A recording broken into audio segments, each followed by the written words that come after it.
Welcome back to Murder with the Missus. I'm Darren. And I'm Amy. And I'm Haley. And today we're going to tell you about Casey Pomeroy and Caleb Guillory. Don't forget to smash that like button. Check out the description for the links of all of our podcast platforms, Cash App, and Buy Me a Coffee. Like, share, subscribe, and don't forget to tell your friends. Hi, everybody. Darren is not feeling very well today, so he is off camera and just doing our IT work. You're stuck with me. So you have Haley stepping in. And we had to kind of scooch, so ignore the neons behind me. They're for a friend. Okay. Sometimes people ask me how I find cases or how I decide what to do. And it can be anything from a news article that sends me down a rabbit hole, listener submissions, to me just falling asleep watching TV. And when I wake up, something else completely is on. And that's what happened here. I haven't been able to get this case out of my head for a while now, so here we are. And there's 6 people involved in the case, so I tried to put them all in the case pick on your screen so that you can reference them as we go. I'm a visual person, so it helps me remember who's who. Maybe it'll help you too. We start with Casey and Caleb, who grew up in Eagle Point, Oregon, and apparently they had been friends since they were about 9 years old, so they were basically raised together. They were always with each other at each other's houses. And then you throw in Chuck at some point too. I'm not sure exactly when he came into the picture, but they've all been friends for a very long time. Casey's sister said, growing up, Caleb was over at our house and the same with Chuck. I remember growing up with these 3 big boys going everywhere with us. The 3 amigos. That's it. They were together like glue. Now, Casey's dad said that they were just really good buddies. Like they all got along really well, and you get one, you get them all. And they stayed close as they got older. Caleb was more chill, introverted. He didn't like to be the center of attention. Casey was the opposite of that. He had a zest for life. So it was no surprise to anyone when Caleb stayed in Oregon after high school, but Casey had stars in his eyes. He moved to LA to pursue an acting career. And he planned on making it big. Oh, honey, everyone does. He did land a little spot on The Bold and the Beautiful, that old soap opera that used to be on. I don't even know if it's still on anymore. Do they even play soap operas anymore? Well, somebody's going to have to tell me. Days of Our Lives for sure. Yeah? Okay, Darren shook his head, yep. But it wasn't a big role. And he was... General Hospital. Oh, okay. General Hospital. Oh, I used to watch that one. But he didn't have a big role on it. It was just like a little small spot. But he was out there grinding. He was still going, putting himself out there. Now, a couple of years in, he needed some money. So he started doing landscaping work in Fresno. So he would go back and forth to LA to keep trying to make it big. He didn't want anyone to know that he was struggling. So he compartmentalized his life. The LA time was all about acting and Fresno time was all about making money. And they were 2 completely separate things for him. And it would be in Fresno that he met Barbara. Old Barb. Old Barb. And it's funny you say it like that because she was 22 years older than Casey. Oh my gosh. No, I was just kidding.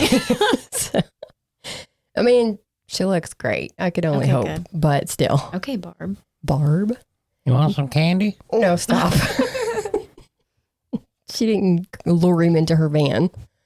Casey was described as an old soul who gravitated towards older women. That's just what he liked.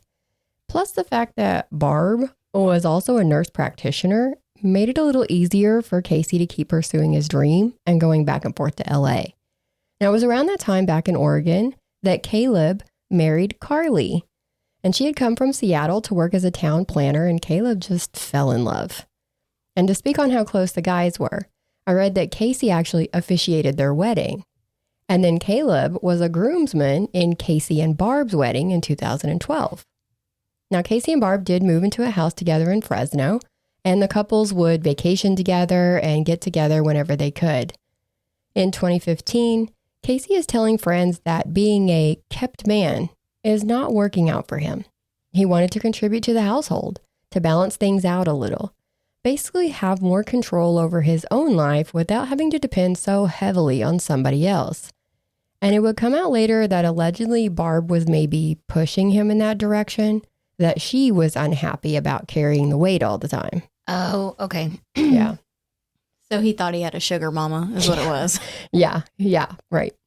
But after a few years, she was feeling like maybe he needed to try something else. Acting isn't putting any food on that cougar's table, so she needed something stable. He decided that maybe physical therapy was something that he would be good at, and that meant that he would need to go to med school. He found out that there was one in California that he liked, but it also had a branch in the Caribbean. So it was pretty easy to talk Barb into selling all their stuff and moving to the island of Anguilla. And in 2018, they moved into an apartment within spitting distance of the ocean in the Island Harbor District. They settle in, get along with all the other islanders, and he's in school. Life is good. Casey wants Caleb and Chuck to come and check it out, so they invite the group over to come ring in the new year in this literal postcard picture perfect place that they now call home. And that was also not hard to sell because Caleb and Carly flew in on December 28th and Chuck and his wife Alicia got there December 30th. To anyone that we know, family, friends, whoever, acquaintances, we will come visit if you like move to an island. Yeah, you want to go to an island? We'll be there to support you. Just let me know. Yeah, exactly. Hell, we might not even leave after we get there. You might get some roommates. Now that the whole gang is here, at the beach, not here, they watch the sunset on the beach and then they walk down the beach to a bar. Now, this is a loose term to call it a bar because it was described as a shack with a couple of tables. But it gets the job done. They have some drinks and then they head back down the beach to the apartment at about 9 p.m. But on the way, Casey realizes that he left his flip-flops somewhere in the sand by the bar. So that made me question really, like, how much did they have to drink if he completely forgot he had shoes? Yeah. But I digress. So Chuck, Alicia, and Carly go back to the apartment while Caleb and Barb head back to the bar to go flip-flop hunting with Casey. All that walking apparently had made them thirsty. So at the bar, they got one rum and coke. Casey left the drink on a table and they hunted the flip-flops, but they couldn't find them. So Casey picked up that drink and took it with him. Along the way, they all three shared that drink.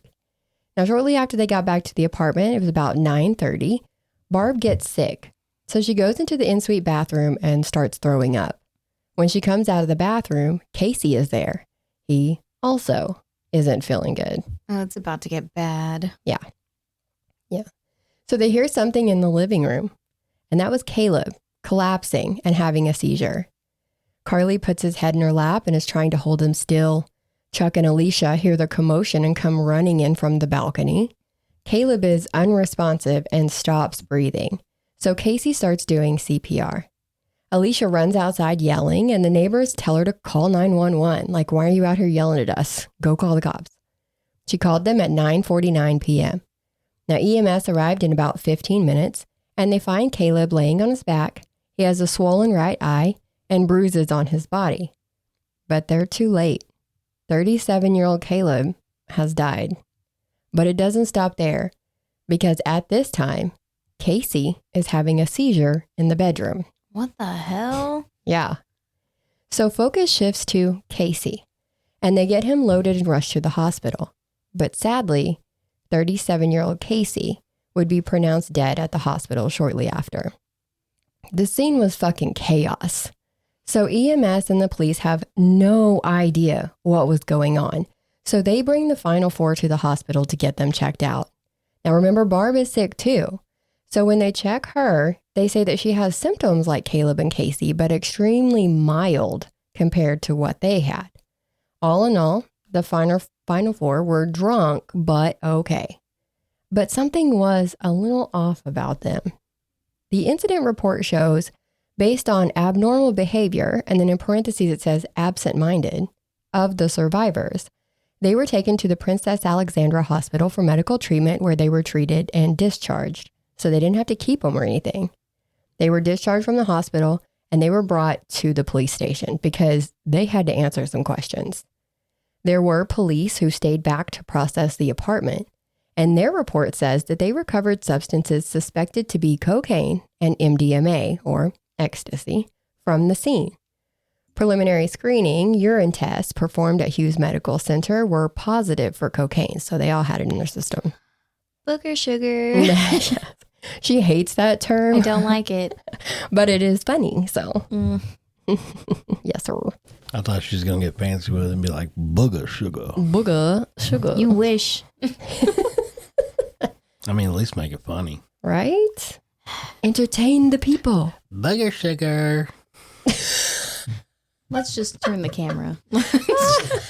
Dad, Yeah, because you needed to see that. Oh. Now they have been partying. There he is. They have been partying, and I know there's already been more red flags than a red flag factory for me, but there's more to come. Like that the final four were never questioned about the drugs that were found in the apartment that we know of. And the friends are all saying the same thing, that they left a drink unattended at the bar. The three shared it on the way back. They all had different levels of sickness, so obviously the drink had to be spiked. They were poisoned. Now, word was spreading around the island, though, that the couples had been partying and that there were drugs all over a table and the men had died of overdoses. And they went through this calling cocaine a white person's drug. So now they're like, all these white people over here just couldn't handle their shit. And the islanders are really kind of offended that the final four are saying that the drink was spiked, because apparently alcohol is a very, very held at a high standard over there, and you don't do that. That's just a big no-no. Interesting. Yeah, so the people around them were like, hold up, you can't just throw out accusations like that. Now, the final four are now in jail. They're not letting them go. They said later that it was really cold in there, and for the first 24 hours, they didn't get food or water. They were just like there. The next morning, after the men died, authorities called their families back in the States to notify them. Now, all that they could tell them at this point was that there'd been some sort of accident, because they just didn't know what the hell was happening at the time. And Casey's brother texted Casey's friend/agent. It's a guy that Casey used to stay with when he'd go to LA. And he told him that Casey had passed away. He was in Anguilla with his wife when it happened. And the friend was like, what wife? Oh, just his sugar mama, Barb. Who's Barb? Don't. This is how it came out, just how separate Casey had kept his LA life from his Fresno life, because nobody who knew him in LA even knew that he was married. What? Now, when he would go home to Fresno, he would tell his LA friends that he was just going there to do landscaping jobs. For 6 years that he was married to Barb, he was just landscaping. Oh my gosh. Yeah. But let's get back to the island. I'd throw that out there. We'll circle back to the double life here in a minute. So the final four are in jail, and the families of Caleb and Casey have about 11 questions. So they call a forensic specialist in the States to find out what all the medical examiner in Anguilla needs to take samples of and preserve now before the bodies are transported back to the States. And then they called over to the island to let them know. Oh, that's smart. Right. They're like, get this, and this. I wouldn't think of that. I know. They were on it. They had so many questions. Mm-hmm. Now, because people get used to the processes in their own country, they don't realize that every place is different. So this really stands out as smart thinking. So they were taking the steps to make sure that they could get the answers that they needed, of course. And this brings us to January 4th of 2019. Chuck's dad wired $40,000 over to the island, and the final four were released from jail without being charged. Now, some believe that they were released because this is a place that relies heavily on tourism, and that's how they're prosperous. This kind of thing, the bad press, would scare people away. So they're like, we don't want nothing to do with it. Get the hell off our island. But some believe that the authorities told them, we'll let you go for $10,000 apiece. And Chuck's dad was like, I got you. So do with that what you will. Now, an ME was brought in from another island to do the autopsies. And hold on to your butt for this one. Because Casey died from pulmonary edema, cardiac toxicity, cardiac ischemia, hypothermia, and seizures. Now, this seemed like it was maybe a typo on the hypothermia, because hypothermia is where your body temperature gets too low. But hyperthermia is more common with drug use because it raises your body temperature. So I don't know about that. But his shocker came in the form of the toxicology report. The fact that there was cocaine and MDMA in his system was expected because they found it at the apartment. But it shows the MDMA use produces blood levels in the range of about 100 to 250 ngmls, for those who like those, when taken at a typical recreational setting, right? Casey's level was 6,100 ngmls. Damn. Yes, that is 24 times higher than what is considered normal dosage. And this amount is high enough to kill a cow. Word is that before you even got close to that amount, like if you were taking it yourself, you would pass out. Like it's one of those drugs that you kind of can't overdose on because by the time you get to a level that would kill you, your body has already started to, like, you're out. You couldn't take anymore. That's crazy. Yeah. So that leads to the belief that he either didn't knowingly take all of that himself or that he would have had to ingest it all at once to receive the level that he was at. Now, Caleb did have lethal levels of cocaine and MDMA in his system as well, but he died as a result of asphyxiation, strangulation, multiple blunt force traumas, and seizures. He was strangled both manually and with a ligature such as a belt or a rope. Strangled. Okay, that's a plot twist. Right? How does that happen? Final four? Answer that Final question. four. Yeah. So Barb would go on to tell her friends that she was charged with manslaughter when she was in Anguilla, saying it was because she was in the medical field and didn't intervene. Remember, she's a nurse practitioner, which is like right under a doctor. She knows that these things are dangerous. Right. She knows the levels that they can take safely. I mean, and she was not in there doing CPR or anything on either one of them. So it's like, what? But she was sick. Okay, she was sick. But reality is that none of the final four were ever charged with anything. They bought their way out of it, allegedly. So belief is that maybe that they threatened her, like, if you don't talk, then we can charge you with manslaughter. But she took it as, I was charged. She was never charged. But once the autopsies were done, before the report came out, all 6 left the island. They chartered a boat and went to St. Martin with the bodies. Word? As soon as they got to St. Martin, Barb and Carly immediately contacted a funeral home and had Caleb and Casey both cremated. Oh my God. I'm sorry. It's just getting worse and worse. Definitely getting worse. Barb would say that they had to leave the island quickly, that they were in danger. She never said how they were in danger, why they were in danger. She just said they were in danger. So they didn't have a choice. They couldn't wait for air transport to have the bodies brought back, even though allegedly a family friend had offered to send his private plane to pick all 6 of them up. So money doesn't seem to have been an issue. It was fear, according to Barb. Now, the families were pissed.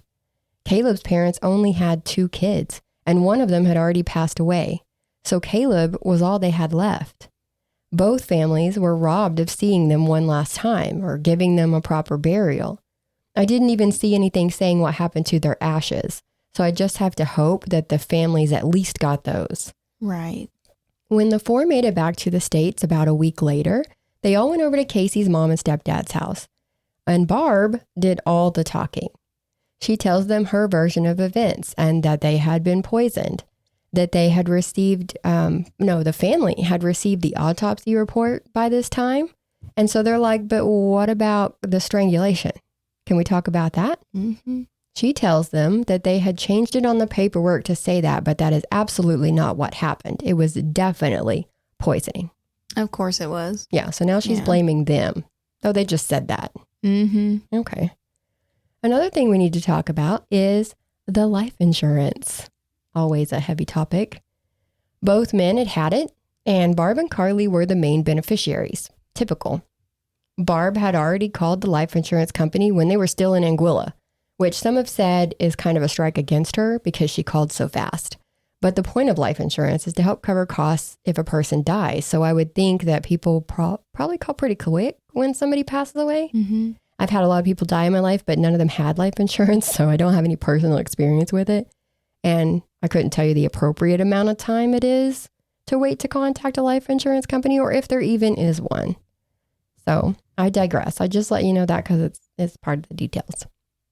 But what was really odd was that not too long before Casey's death, the secondary beneficiary was changed on his policy. So, in case something happens to Barb, then the money goes to this secondary beneficiary. And it was set to where a small portion would go to Casey's sister, but the largest portion would go to Barb's niece, not his sister, not his sister's kids, not anyone else in his family. It would go to his niece-in-law. And I'm talking about a policy that's worth $1.5 million. Well, maybe they were like really close. Not as close as he was to his own niece and nephew. Yeah. Yeah. Or his sister or his mom. I mean, you could just run down the list. I don't think anyone believes that this non-blood related niece would trump everyone in his family. And they believe that he wasn't the one who actually made that change to the policy. Now, Caleb's policy paid out pretty quick, but Casey's sister called up the insurance company to ask some questions about that niece. That sparked them to put a hold on that payout and start an investigation of their own. And then in November of 2019, more stuff started coming out. Yes, there's more.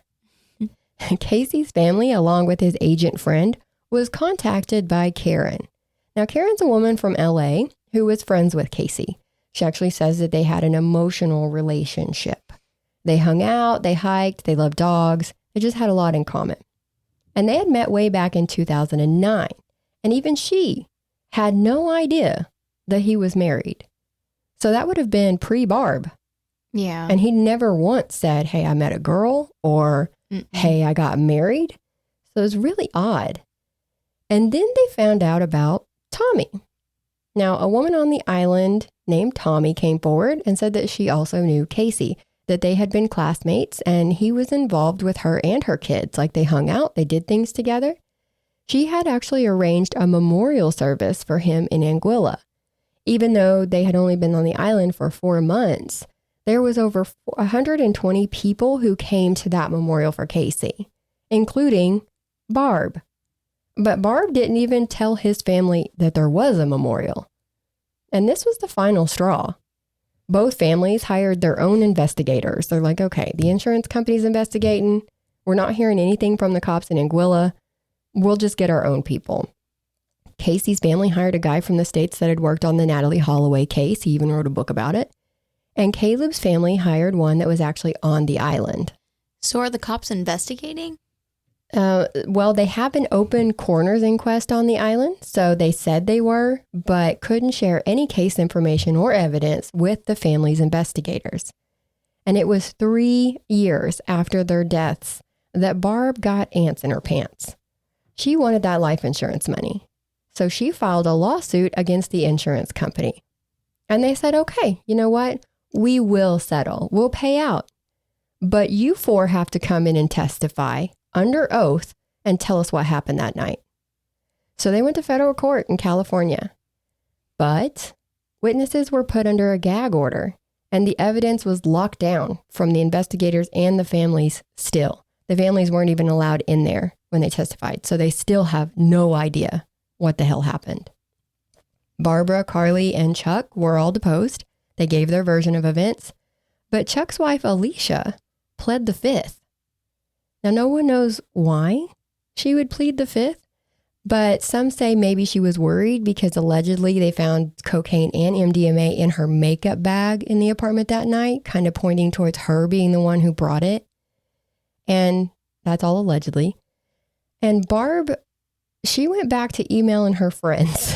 She likes to email people. Mm-hmm. But she's saying that the authorities in Anguilla now have a theory about what happened. Note that they would not have to have a theory had the four just told them what the hell happened. But anyways, they theorized that Caleb and Casey got into an argument that night. I guess she was trying to say that that drink that was laced, that maybe Caleb had put it in there or was accused of putting it in there. And Casey, now under heavy doses of the drugs, strangled Caleb in that fight. And then he ended up overdosing after. But Barb's story has changed more than once. Hell, this was widely reported that only Caleb and Casey went back to the bar to look for the flip-flops until she suddenly remembered that she went too. She can't keep her story straight. She cannot. I mean, how do you forget you went to the damn thing, that you drank something that was poison, that you... Okay. In 2022, the judge allowed the insurance company to pay out Casey's policy in full. So Barb got her money. I don't know what came out in that court, but apparently they're like, okay, we accept that.